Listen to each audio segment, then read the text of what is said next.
Now, I don't know, Denise or Carrie, maybe you can provide a little bit more clarity. So this is a grant that's intended for Shelburne and District Fire Department, but the application was made through the town. So the funding will be received by the town and then sent to the fire service. Yes. Okay, so it will appear on our budget sort of as an in and out, Carrie? Yes. Okay, but we're the ones, I guess, ultimately that have to enter into the agreement? Correct. And there is reporting requirements, but the fire chief will assist us with filling out that paperwork when the time comes. Okay, perfect. So all we have to do essentially tonight is enact a bylaw to enter into the agreement with the province through the Office of the Fire Marshal, I guess. Okay, all right. Can I get a mover and seconder then for that bylaw? Councillor Donato, seconded by Councillor Hall. All in favor? It's carried. And I think Chief Snyder said that this is going to be used for training purposes. That's correct. Yeah, he's already reported that to the board, and that's exactly what he's going to use it for. Okay, perfect. Excellent. So the next item is a notice of motion from the last meeting, which was moved by Councillor Buffett, seconded by Deputy Mayor Anderson. And the motion reads as follows: be it resolved, the council directs staff to undertake a review of policies of other municipalities regarding a more effective management for servicing projects that ensure capacity allocations, once approved, follow the principle of use it or lose it regarding allocation. Councillor Buffett, do you want to speak to that? Yes. So just to start off, as you're probably aware now, Shelburne has never had a servicing allocation policy in place for development, unlike most municipalities. And at this point in our time, we're probably in a position where we should have this put in place because of our allocation issues. And drafting such a policy would give council the tools to facilitate a balanced approach to all the applications that we receive and process. And this would also align with our council's strategic plan priorities. And adding to this, the other reason would be that when we looked at the detailed servicing report that we had at our last council meeting, outlining a list of developments, some of them have already come forward already and are still in process. Others are designated to come forward, but we haven't received them yet. So we have no time to actually determine how much capacity that would use and when that's going to take place. And we still have some that we've seen that are in limbo and nothing's happened. So again, with some clear direction for future, we'll have a better idea how to manage all of this allocation and all the development that's taking place, considering the fact that we do have a lot of money to expend to do the expansion. And so if we have a servicing allocation policy in place that we can implement as a use it or lose it policy, this would also possibly free up some space for other developments in the future, so that, for example, in the West End, we may say, oh, this area over here may be better used for this as a seniors development, for example, versus something else that maybe could wait, because if we had a lot of development, say in single family homes and townhomes, and we need more of another type of development, then that would help us guide our decision-making process. Okay. I think most of council is probably pretty clear as, you know, when it comes to what you mean, or by use it or lose it, but could you just explain what you mean exactly by that term? Okay, so for example, let's say you've had an application approved, and then at the end of that 3-year term, for whatever reason, you haven't gone forward on that application, then we would then have the ability to say, okay, then we are going to allocate your servicing allocation to another development that is waiting, where there may or may not be any allocation available, just as an example. Yeah, so it's essentially to prevent developers from taking use of allocation and sitting on it in perpetuity, advancing their development. Okay. Yeah. Deputy Mayor, do you want to speak to that as the seconder? Yeah, I'd probably ask you to define perpetuity for the public. But in any event, I don't really have much. Defer to you. If you're going to use legal terms like that, you better use more layman terms. But I don't have anything to add to the substance of what Councillor Buffett has said, other than just to thank her for bringing the motion forward. As she said, it does bring clarity, and it's clear that is much needed, especially when allocations at a premium. So thank you, Councillor Buffett, for bringing it forward. All right. Well, thanks for not going on forever or perpetuity with your comments there, Deputy Mayor Anderson. Any other comments? With respect to the motion on the floor? Okay, the question, all in favor? That's carried. Okay. All right, next is a request for some funding assistance from Headwaters Food and Farming Alliance. So there's a letter included in the agenda package.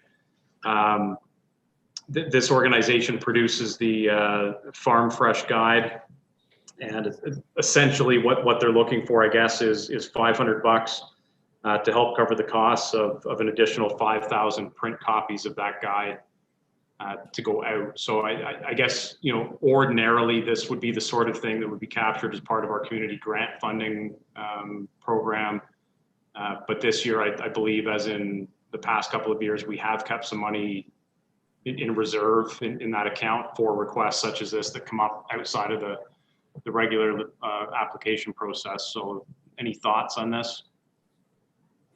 Councillor Bernardo?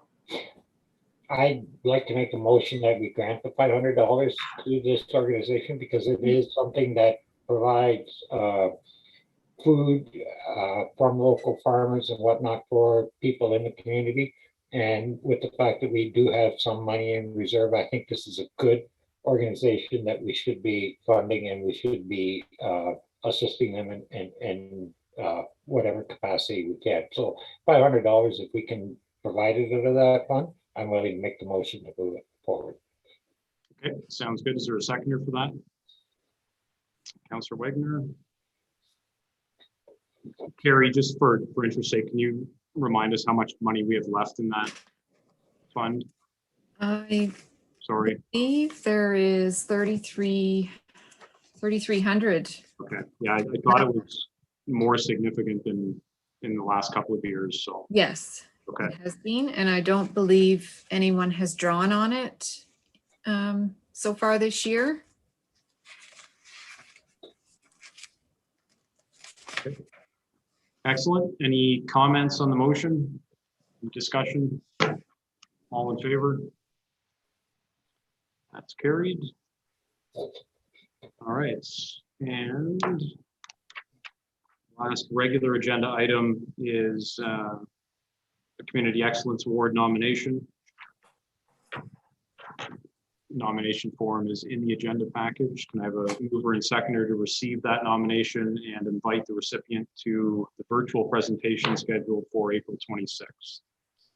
Moved by Councillor Wagner, seconded by Deputy Mayor Anderson. All in favor? It's carried. All right. Any notices of motion for this evening?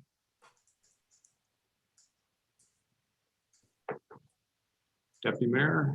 So this is actually not a notice of motion. I think this item obviously passed when I was away. So this probably should have rightfully fell within council inquiry, but I wanted to find out before we wrapped up. We had talked about expanding the transit service for weekend service. And I know that at the time we were contemplating it, we were looking to potentially roll it out when deemed appropriate. Considering where things are right now, is the plan potentially to park that? Because I'm assuming it hasn't started as of yet. Is the plan maybe to park that until maybe next year, or are we just going to sort of maybe just wait and see how things go by way of COVID, and if anything, maybe roll it out in the fall? But I'm thinking with a program like that, it'd probably be better to roll it out in the spring and the summer. And if it's not going to be potentially happening this year, is it something that we consider maybe rolling out next year around that time? Is my question.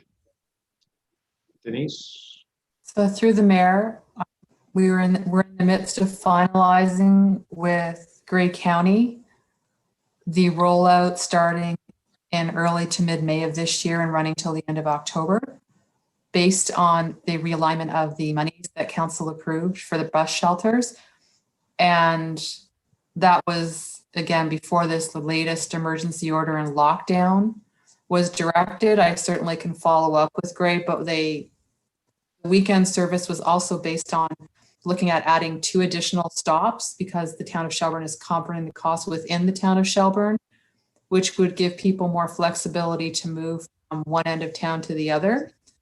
And I certainly can get back to Grey if you would prefer we don't look at the launch. We thought the summer is a better time to launch the pilot to get data, recognizing, of course, that COVID is not an easy time for anything.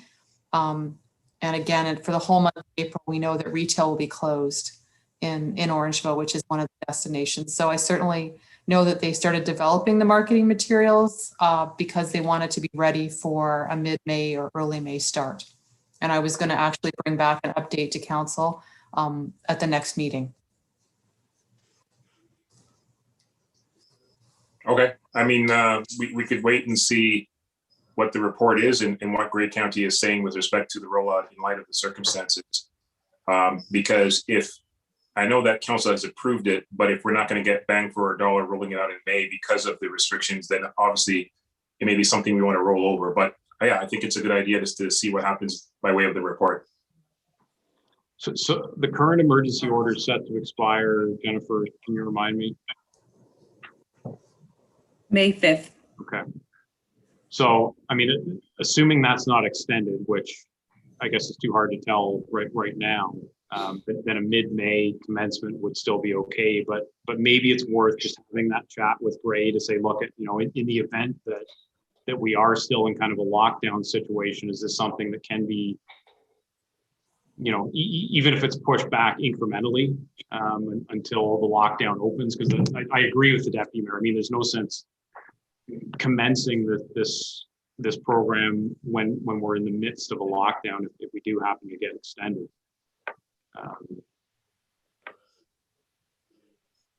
Certainly. And you didn't miss council inquiries, Deputy Mayor Anderson. I missed it. So thanks for bringing that up. And I actually had one too. Was there anybody else before I make mine? Okay. Just a quick update. I know council received the update from the clerk earlier today, but just for the benefit of any public that may be watching, Wellington, Dufferin, Guelph Public Health did announce today that they are starting to take pre-registrations for phase 3 of the vaccine, which includes essentially everybody over the age of 16 who is a resident of our public health unit.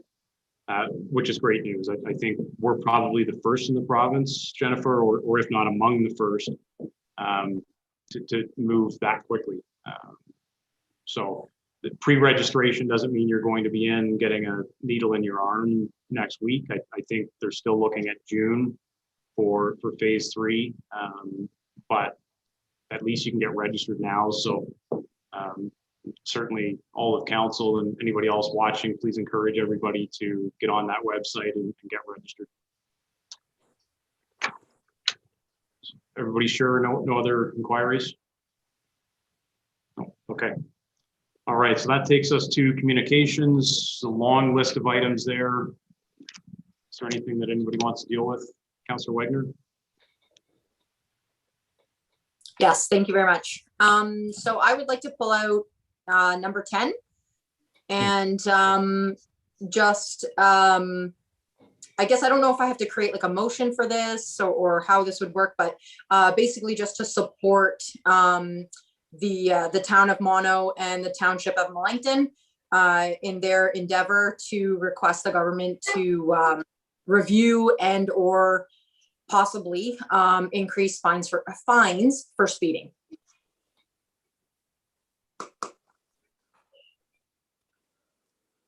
For a seconder for that, Councillor Bernardo. I have something kind of written down if you need that, or if you guys just want to go with something generic, I'm okay with that too. I think that's okay. Jennifer, you have the gist of it. I mean, it's essentially just a motion in support of their motions. Okay. Okay, perfect. Thank you. All right. Any discussion on that, Councilor Bernardo? No, I was gonna pull it out as well, and because sitting on the POA, I know we've had a decrease, and I know that Deputy Mayor Creelman has been very vocal in trying to get those base fines increased. They've been almost 20 years sitting where they are at that level, and it basically it doesn't help the municipality cover the cost even of what we need to cover in regards to the POA itself, the staffing and whatnot for the collection of fines, especially now with COVID. It's been quite an issue. So I'm totally in support of number 10. That was one of two that I wanted to pull out. Okay. All right, so all in favor of Councilor Wagner's motion? It's carried. All right, Councilor Bernardo, back to you. You have another one? Yeah, number 19, regarding the municipal insurance rates. We have a real issue with several, I'll never say the word right, with the whatever. But we have an issue with municipal insurance rates. They consistently go up. Everybody wants to sue a municipality. Everybody thinks we have deep pockets and they can just pull whatever they can out of us. And it's not realistic. The province has been promising us, both at Able and at Roma, that they were going to assist us with this issue, and they never get to it. So I think that this is something that we should support, and I think we should have every municipality on board with us in regards to this. And I'm sure that it being a letter of support, that we support Owen Sound in regards with this issue, and that we make sure that all surrounding municipalities do the same. Seconder for that? Right. Oh, sorry, Jennifer. Sorry, I just wanted to remind council that we had received a letter from Grey Highlands and had supported that as well. And it's in regards to the same initiative.